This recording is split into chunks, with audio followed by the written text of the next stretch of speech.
म्हणजे त्याला तरुणपणामध्ये परमार्थ घडायला पाहिजे. पण आमच्याकडे उलटं आहे. सगळं झालं मग चला जा बाबा, दिंडी निघाले बापू किल्लेदारांची, सगळं साहित्य मी पोचवतो, बापूकडं सगळ्या गोळ्या बी देतो, तुम्हाला ती वेळ देत्या जा म्हणून सांगतात. अरे तू चल ना, नाही म्हणतो. त्या वयात घडायला पाहिजे. म्हातारपणात करू नये असं माझं म्हणणं नाही, पण इंद्रिय गलित करता काही उपयोग होत नाही ना. म्हणून संतांचं सांगणं आहे, सगळं तुम्हाला दिलेलं आहे. पण त्यात पुढाणी चिंतन असं आहे, शरीर दिलं, इंद्रिय दिली, किती आहे आयुष्य महाराज सांगा. लोक आता काही काही शिकलेले जास्त आहेत ना, हे धोतर लावलं की आम्हाला भेटतात. बुवा अहो लोक चंद्राव गेली, मंगळाव निघाले, तुम्ही बसा कीर्तनं सांगितलं लोकांच्या पुढं. मी म्हटलं मंगळाव जावा नाही चंद्राव जावा, जमिनीवर तरी सरळ चालाय शिका, जमिनीवर सरळ चालाय शिका ना.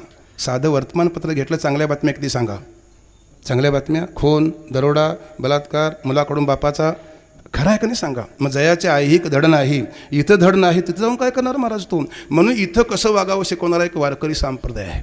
आणि त्या वारकरी संप्रदायामध्ये संत विचार आहेत. मार्ग धावून गेले आधी दयानिधी संत तेनेचे पंथे चालू जाता, न पडे गुंथा कोठे काही मोडून या नाना. अनेकांचे अनेक मतं, तर गाथ्यात 2-3 मतं मांडली आहेत बघा.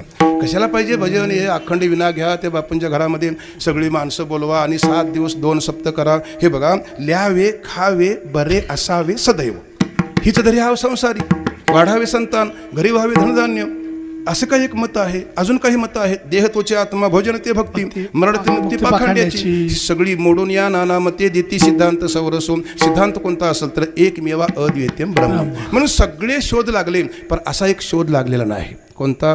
तुमचं आमचं आयुष्य किती आहे कोणालाही कळलेलं नाही, पण संतांनी त्याचं अनुमान प्रमाण काढलं. अल्पायुष्य मानव देह, अल्पायुष्य मानव देह,